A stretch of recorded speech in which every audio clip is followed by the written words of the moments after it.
வணக்கம் traders, welcome to post market report.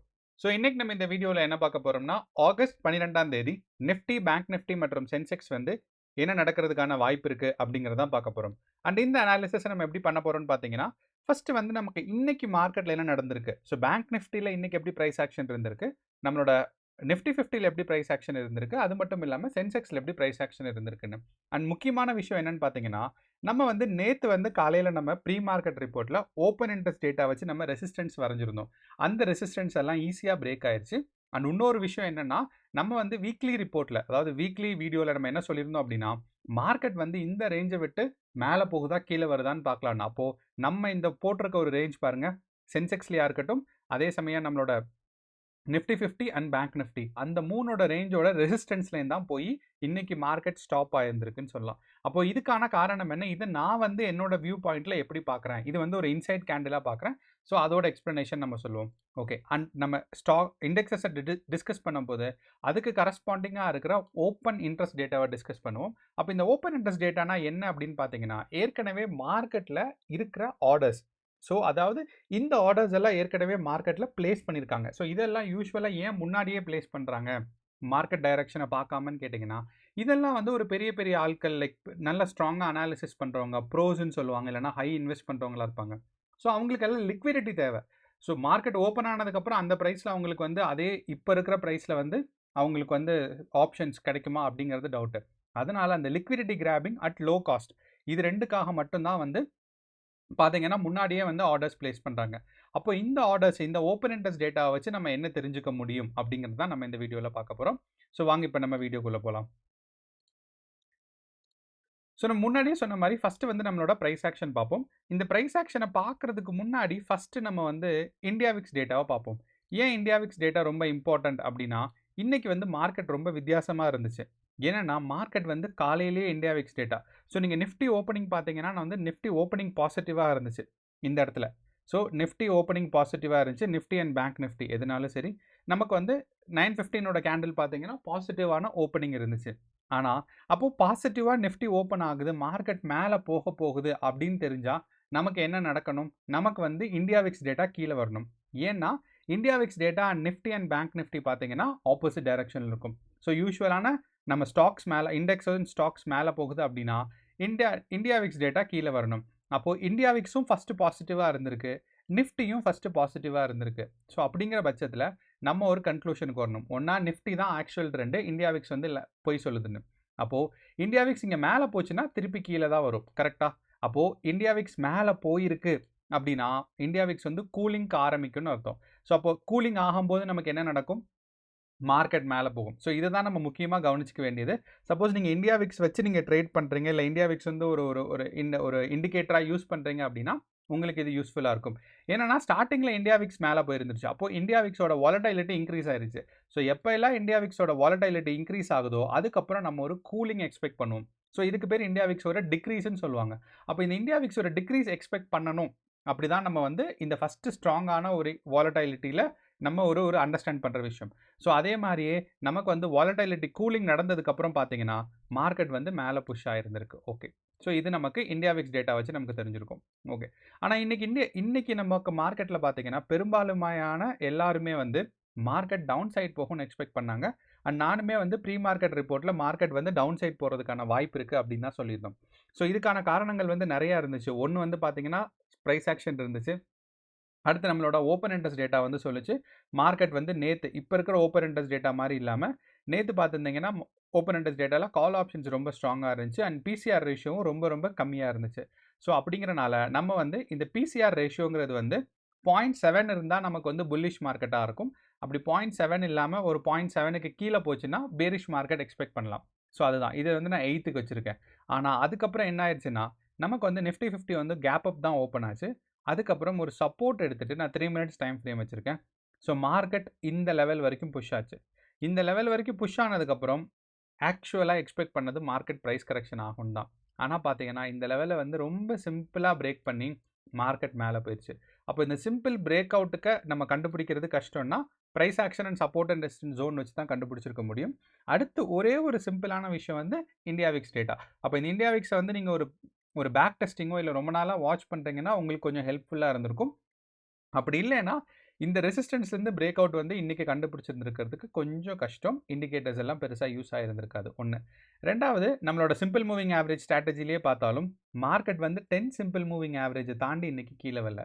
So அப்படின்னு நமக்கு பார்த்தோம் அப்படின்னா மார்க்கெட் வந்து ஒரு ஸ்ட்ராங்கான ஒரு அப்வர்ட் ட்ரெண்டில் தான் நமக்கு நிஃப்டி 50 இன்றைக்கி போயிருந்திருக்கு. அப்போ இந்த அப்வர்ட் ட்ரெண்டு தொடருமா அப்படிங்கிறது தான் நமக்கு ஒரு முக்கியமான விஷயம்.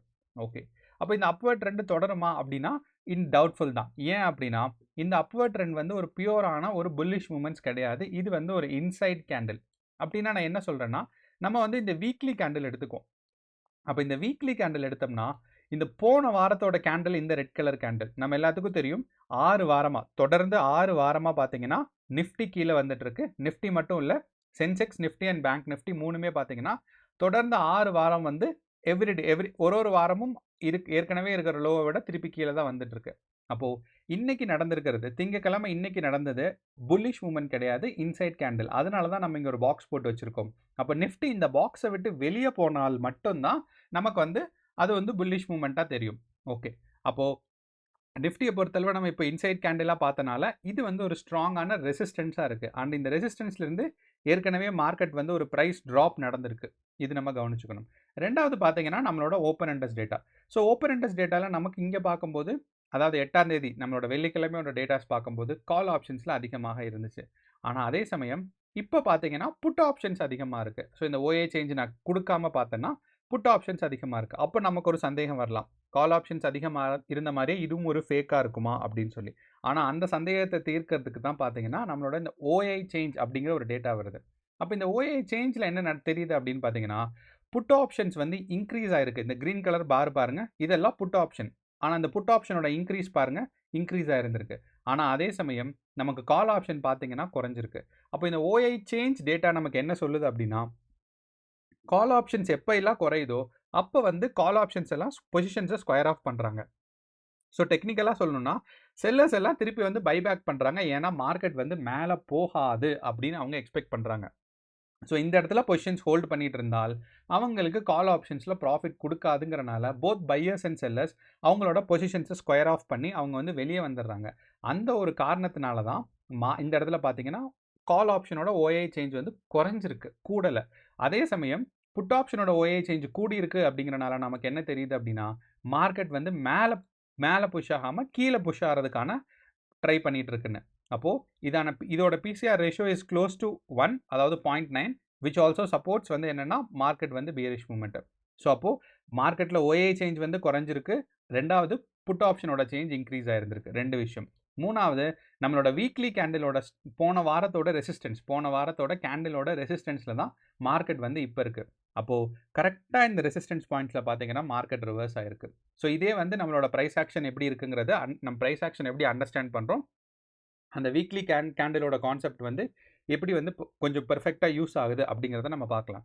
ஸோ அப்படிங்கிறனால நிஃப்டி 50 நாளைக்கும் ஒரு ப்ரைஸ் கரெக்ஷன் எக்ஸ்பெக்ட் பண்ணலாம். அண்ட் இந்த நாளைக்கு ப்ரைஸ் கரெக்ஷன் வந்து ரொம்ப அதிகமாக வராது. அதிகபட்சம் போனீங்கன்னா இந்த பாக்ஸ்குள்ளேயே தான் இருக்கும். ஸோ மேக்ஸிமம் போனால் 24,380 போகலாம். அப்படி இல்லைன்னா 24,400 வரைக்கும் வரலாம். அண்ட் இந்த 24,400ங்கிறது நம்மளோட இந்த இடத்துல இருக்குது. பட் இவ்வளோ தூரம் ட்ராப் ஆகிறதுக்கு பதிலாக மார்க்கெட் மேபி இங்கே வரைக்குமே இருந்தாலும் இருக்கலாம், 24,300. ஸோ என்னதான் இருந்தாலும் நாளைக்கு நம்ம ஒரு டவுன் சைட் மார்க்கெட் எக்ஸ்பெக்ட் பண்ணுறோம். அண்ட் இந்த டவுன் சைட் மார்க்கெட் பார்த்தீங்க, ஸோ நாளைக்கு ஒரு டவுன் சைட் மார்க்கெட் எக்ஸ்பெக்ட் பண்ணுறோம். அண்ட் இந்த டவுன் சைட் மார்க்கெட் பார்த்தீங்கன்னா அட்லீஸ்ட் நமக்கு வந்து இந்த பாக்ஸ் போட்டிருக்கிற ரெசிஸ்டன்ஸ்குள்ளே தான் இருக்கும். ஸோ 24,600 ஒரு ஸ்ட்ராங்கான ரெசிஸ்டன்ஸாக இருக்கும். சப்போர்ட் பார்த்தீங்கன்னா 24,360 இருக்கும். ஸோ இதுதான் நமக்கு நிஃப்டி 50யோடது. ஸோ இதே மாதிரி நம்ம வந்து சென்செக்ஸ் பார்த்தோம் அப்படின்னாலும் சென்செக்ஸுமே வந்து நம்ம போட்ட ரெசிஸ்டன்ஸ் பாயிண்ட் அளவுக்கு போகலைனாலும் மார்க்கெட் வந்து ஒரு ஆல்மோஸ்ட் ஒரு 70% ஆஃப் த ரெசிஸ்டன்ஸ் பாயிண்ட் போயிட்டு அங்கேருந்து ரிவர்ஸ் ஆகிருக்கு. அப்போது சென்செக்ஸ் ஒன்றா இங்கேருந்து க்ரோத் காமிச்சிச்சு அப்படின்னா மார்க்கெட் இது வரைக்கும் புஷ் ஆகலாம். அண்ட் அங்கேருந்து மார்க்கெட் வந்து ப்ரைஸ் கரெக்ஷன் வரலாம். ஸோ இதுதான் வந்து சென்செக்ஸ் அண்ட் நிஃப்டி வந்து நம்ம சேம் ப்ரைஸ் ஆக்ஷன் இருக்கும் அப்படிங்கிற ஒரு அசம்ஷனில் பேசுகிறோம். அண்ட் சம்டைம்ஸ் வந்து என்னைக்கு ஏதாவது ஒரு நாள் வந்து சென்செக்ஸ் வந்து அதோட ப்ரைஸ் ஆக்ஷனை டிஃபர் பண்ணலாம். ஓகே, அண்ட் நம்ம நிஃப்டி 50ல் பார்த்த மாதிரியே சென்செக்ஸ்லையும் பார்த்தீங்கன்னா ஓஐ சேஞ்சில் வந்து கால் ஆப்ஷன்ஸில் வந்து குறைஞ்சிருக்கு. இந்த இடத்துல பார்த்தீங்கன்னா தெரியும். அதே சமயம் புட் ஆப்ஷன் வந்து மேலே போயிருந்திருக்கு. ஸோ அப்படிங்கிறனால நமக்கு வந்து ஓஐ சேஞ்சில் வந்து புட் ஆப்ஷன் ஸ்ட்ராங்காக தான் இருக்குது. பட் நமக்கு நிஃப்டியில் இருந்த மாதிரியே out of the money call options out of the money பார்த்தீங்கன்னா மார்க்கெட்டில் வந்து பெருசான இது குறையல. ஸோ அப்படிங்கிறனால சம்டைம்ஸ் நமக்கு வந்து சென்செக்ஸ் க்ரோ ஆகி 80,800 வரைக்கும் போகிறதுக்கான சான்சஸ் இருக்குது. ஏன் 80,800ன்னு சொல்கிறோன்னா, நமக்கு வந்து இந்த இடத்துல 81,000 இருக்குது. ஸோ அப்படிங்கிறனால ஆல்மோஸ்ட் லைக் இந்த ரேஞ்ச் வரைக்கும் போகிறதுக்கான சான்சஸ் நமக்கு சென்செக்ஸில் இருக்குது. ஸோ சென்செக்ஸ் வந்து ஆப்போசிட் டைரெக்ஷனில், அதாவது நிஃப்டிக்கும் சென்செக்ஸ்க்கும் வித்தியாசமான ஒரு டைரெக்ஷனில் போனால் சந்தேகப்படுறது கிடையாது. ஏன்னா நம்ம சென்செக்ஸோட ஓப்பன் இன்ட்ரெஸ்ட் டேட்டாவில் இந்த இடத்துல கால் ஆப்ஷனில் பார்த்தீங்கன்னா கொஞ்சம் இன்க்ரீஸ் இருக்குது. பட் நமக்கு ஒரு ஓவரால் பார்த்தீங்கன்னா 0.88 இருக்கிறனால, விச் இஸ் க்ளோஸ் டு 0.9, நம்ம என்ன எக்ஸ்பெக்ட் பண்ணுறோன்னா மார்க்கெட் வந்து ஒரு ப்ரைஸ் கரெக்ஷன் வர்றதுக்காக வாய்ப்புகள் இருக்குன்னு. ஸோ இது நமக்கு சென்செக்ஸில். அப்போது சென்செக்ஸ் வந்து மேபி கொஞ்சம் மேலே போகலாம், அதுக்கப்புறம் மார்க்கெட் டவுன் சைட் வர்றதுக்கான சான்சஸ் இருக்குது. ஓகே, அடுத்து வந்து நம்மளோட பேங்க் நிஃப்டி. அண்ட் பேங்க் நிஃப்டியும் same concept of inside candle தான். ஸோ நம்ம இந்த வீக்லி வச்சோன்னாவே நமக்கு தெரியும். ஸோ போன வாரம் இந்த இடத்துல நமக்கு கேண்டில் இருந்திருக்கு. நம்ம வந்து எல்லாத்தையும் ஹைட் பண்ணிடுவோம். ஸோ போன வாரம் இந்த கேண்டிலோட இது பார்த்தீங்கன்னா நமக்கு வந்து இது வீக்லி கேண்டில் இன்சைட் கேண்டிலாக இருக்குது. ஸோ நமக்கு வந்து நிஃப்டி 50ல் அதே மாதிரி பார்த்தோம், இன்சைட் கேண்டில். சென்செக்ஸ்லேயும் பார்த்தீங்கன்னா கரெக்டாக இன்சைட் கேண்டில். அண்ட் இது எல்லாமே பார்த்தீங்கன்னா 3, 3, 6. ஸோ 6 வாரம் பார்த்தீங்கன்னா டவுன் சைட் புஷ்ஷில் தான் இருக்குது Nifty as well as bank Nifty. இந்த பக்கம் 3, 3, 3, 6. ஸோ இது 7வது வாரம். ஸோ இந்த வாரமும் மார்க்கெட் நெகட்டிவாக போச்சுன்னா மார்க்கெட்டில் ஒரு ஸ்ட்ராங்கான ப்ரைஸ் கரெக்ஷன் இருக்குதுன்னு எக்ஸ்பெக்ட் பண்ணலாம். ஏன்னா நீங்கள் இந்த லாஸ்ட் இயர் ஃபுல் டேட்டாவை எடுத்து பார்த்தீங்கன்னா தொடர்ந்து 6 வாரம் இதுதான் ஃபஸ்ட் டைம் பார்த்தீங்கன்னா நிஃப்டி 50, பேங்க் நிஃப்டி அண்ட் சென்செக்ஸ் 3மே ஒரு ப்ரைஸ் கரெக்ஷன் வந்திருக்கு, மார்க்கெட் கீழே வந்திருக்குன்னு அர்த்தம். ஓகே, அப்போது இது வந்து இன்சைட் கேண்டில் தான் இருக்குங்கிறனால நம்மளோட பேங்க் நிஃப்டியோட அப்பர் லிமிட் பார்த்தீங்க, ஒரு ரெசிஸ்டன்ஸ்னு பார்த்தீங்கன்னா 55,560. ஸோ 55,560ன்னு சொல்லலாம். ஸோ அப்போ அந்த இடத்துல தான் நமக்கு வந்து ஒரு ரெசிஸ்டன்ஸ் பாயிண்ட்ஸ் கொடுத்துருந்தோம். கரெக்டாக இன்றைக்கி பேங்க் நிஃப்டி மேலே போயிட்டு அந்த ரெசிஸ்டன்ஸ் பாயிண்ட்க்கு கீழேயே தான் வந்திருக்கு. ஓகே, அப்போ பேங்க் நிஃப்டி இதுலேருந்து கீழே வரதுக்கு வாய்ப்பு இருக்கா அப்படிங்கிறத நம்ம இந்த ஓப்பன் இன்ட்ரெஸ்ட் டேட்டாவில் பார்த்தோம்னா நமக்கு தெரியும். ஸோ இப்போ இந்த பேங்க் நிஃப்டியோட ஓப்பன் இன்ட்ரெஸ்ட் டேட்டா பார்க்கும்போது நமக்கு பயங்கரமான ப்ரைஸ் சேஞ்ச் நம்ம எதிர்பார்க்கல. ஓகே, ஏன்னா நம்ம வந்து பேங்க் நிஃப்டியோட வால்யூம் ரொம்ப குறைஞ்சிருச்சு அந்த ஜெயின் ஸ்ட்ரீட் வந்ததுக்கப்புறமே. அதுக்கு முன்னாடி தான் பார்த்தீங்கன்னா பேங்க் நிஃப்டியில் நிஃப்டி 50ல் இருக்கிற மாதிரி ஸ்ட்ராங்கான வாலடைலிட்டி இருந்துச்சு, லைக் ஓஏ சேஞ்சஸ் எல்லாம். அதே மாதிரி இப்போது மல்டிபிள் ஸ்ட்ரைக் ப்ரைஸில் நிறையா வால்யூம் இருந்தது. பட் பேங்க் நிஃப்டியோடது ரொம்பவே குறைஞ்சிருச்சு. அண்ட் பேங்க் நிஃப்டியில் பார்த்தீங்கன்னா நமக்கு ஸ்ட்ராங்காக இருக்குது, ஒரு சப்போர்ட் இருக்குது, ஒரு ரெசிஸ்டன்ஸ் இருக்குது, அட் த மணியில் இருக்குது. ஸோ அப்போது பேங்க் நிஃப்டி டவுன்ஃபால் ஆனால் இட் கேன் கோ டு 55,000 வரைக்கும் போகலாம். மேலே போச்சுன்னா 56,000 வரைக்கும் போகலாம். அப்போது இப்போ இருக்கிற பாயிண்ட்லேருந்து நமக்கு வந்து 2 பொசிஷன், இங்கேருந்து ஒரு 500 பாயிண்ட்ஸ் மேலே போகலாம், இல்லைனா 500 பாயிண்ட்ஸ் கீழே வரலாம். ஸோ இதுதான் நமக்கு வந்து பேங்க் நிஃப்டியை பொறுத்தல 56,000 வரைக்கும் பேங்க் நிஃப்டி கேன் புஷ். அங்கேருந்து கீழே வந்துச்சுன்னா 55,000. ஸோ இதுதான் வந்து நம்ம பேங்க் நிஃப்டியில் இதை வந்து நம்ம கொஞ்சம் லைட்டாக வச்சுக்கலாம். ஸோ பேங்க் நிஃப்டி இந்த ரேஞ்சுக்குள்ளே இருக்கிறதுக்கான சான்சஸ் இருக்குது. மார்க்கெட் வந்து புஷ் ஆச்சுன்னா it can go to 56,000, downfall ஆச்சுன்னா 55,000. அப்போ இது ரெண்டில் எதுக்கு வந்து பாசிபிலிட்டிஸ் அதிகமாக இருக்குன்னு பார்த்தீங்கன்னா நம்மளோட பிசிஆர் ரேஷியோ என்ன சொல்லுது, மார்க்கெட் வந்து 0.9 இருக்குது. ஸோ ப்ரைஸ் கரெக்ஷன் எக்ஸ்பெக்ட் பண்ணலாம். ஒன்று. ரெண்டாவது, கால் ஆப்ஷனோட ஓஏ சேஞ்ச் வந்து நெகட்டிவில் இருக்குது. நீங்கள் பார்த்தீங்கன்னா தெரியும் 3 இம்பார்ட்டன்ட் ஸ்ட்ரைக் ப்ரைஸ்லேயுமே நெகட்டிவில் இருக்குது. அண்ட் புட் ஆப்ஷனோட ஓஏ சேஞ்ச் வந்து பார்த்தீங்கன்னா கொஞ்சம் பாசிட்டிவாக இருக்குது. ஸோ இந்த ஒரு காரணத்தினால பேங்க் நிஃப்டியில் ஸ்மாலாக ஒரு சின்ன ப்ரைஸ் கரெக்ஷன் எக்ஸ்பெக்ட் பண்ணலாம். மேபி ஒரு ஸ்ட்ராங்கான ப்ரைஸ் கரெக்ஷன் இருக்கிறதுக்கான வாய்ப்புகள் கம்மி. ஸோ அப்போது ஓவராலாக பார்க்கும்போது நமக்கு வந்து பேங்க் நிஃப்டியில் ஒரு ப்ரைஸ் கரெக்ஷன் எக்ஸ்பெக்ட் பண்ணுறோம். அதே மாதிரி நம்ம நிஃப்டி 50லேயும் ஒரு ப்ரைஸ் கரெக்ஷன்.